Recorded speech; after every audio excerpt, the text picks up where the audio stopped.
5 billionaires who started out dirt poor. Billionaires don't all enter the world with silver spoons in their mouths. Some are born into poverty. In reality, many people had nothing to begin with. Even though it's a cliche, the rags to riches narrative is one that countless prominent billionaires can testify to. The extraordinary perseverance and drive shown by individuals all across the globe have enabled them to achieve their rags to riches narrative of survival and triumph. Hello everyone, and welcome to another video on our channel. In today's video, we'll be looking at the 5 billionaires who started out dirt poor. Yeah, you heard it right, so let's get started with our video. Number 1. Oprah Winfrey, founder of Harpo and OWN Network.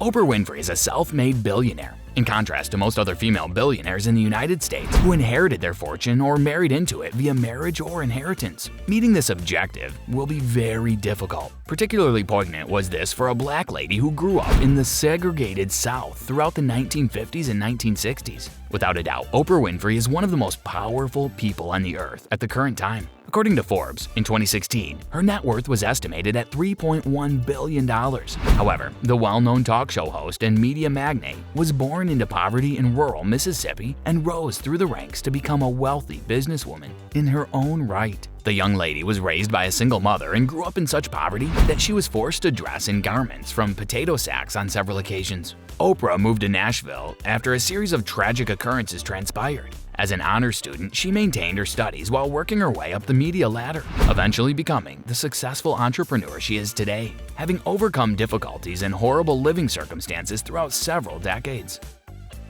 Number 2. John Paul DeJoria, founder of Paul Mitchell and Patron.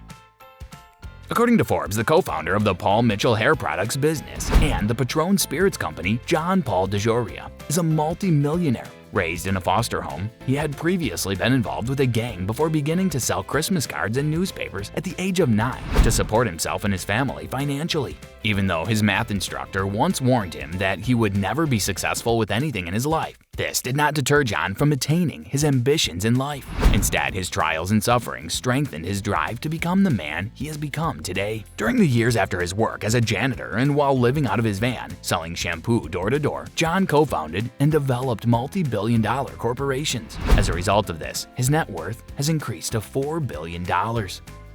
Number 3. Francois Penault. Even though Francois Penault is widely regarded as the king of luxury retail, his path from poverty to prosperity was anything from smooth. Penault was tormented so badly by his high school friends that he decided to drop out due to his financial circumstances. Penault's father was employed in the timber and wood sector. He was accustomed to providing him with assistance as a youngster. His dedication and willingness to work hard were visible early, even though his family was experiencing financial troubles. Later, he moved away from the timber sector and into the fashion and leisure industries. Converse shoes and Samsonite luggage are among the brands that his holding company, Artemis SA, presently owns or controls. As one of France's wealthiest individuals, he's also the owner of one of the world's most significant modern art collections, kept at the Chateau de Versailles. Number 4. Steve Bisciotti. Steve Bisciotti was born and reared in a working-class Italian-American home by his mother and father. While he was not a great athlete, he participated on his high school's football team and was an avid sports fan. Although Steve graduated from university with a liberal arts degree, he and his cousin co-founded the Allegis Group, which would grow to become one of the world's biggest corporations in its field, technical employment. With just a little basement office as his starting point, he created $1.5 million in sales in his first year in business. Bisciotti is now the majority owner of the Baltimore Ravens, and the firm has witnessed significant developments as a consequence of his acquisition since then. Number 5. Larry Ellison, a co-founder of Oracle.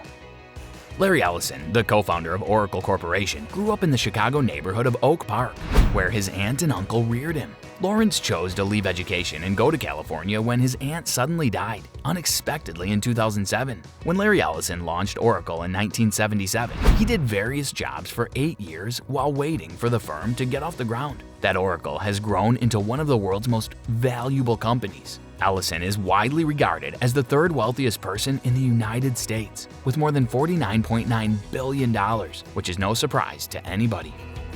Well, that's all for today's video. Tell us in the comments section how today's video was. I hope that you found this one interesting. If you want to see more videos like this, please consider subscribing for more, and don't forget to provide us with your valuable feedback. We'll see you in the following video with some more notable celebrities, facts, and stories. And until then, stay tuned.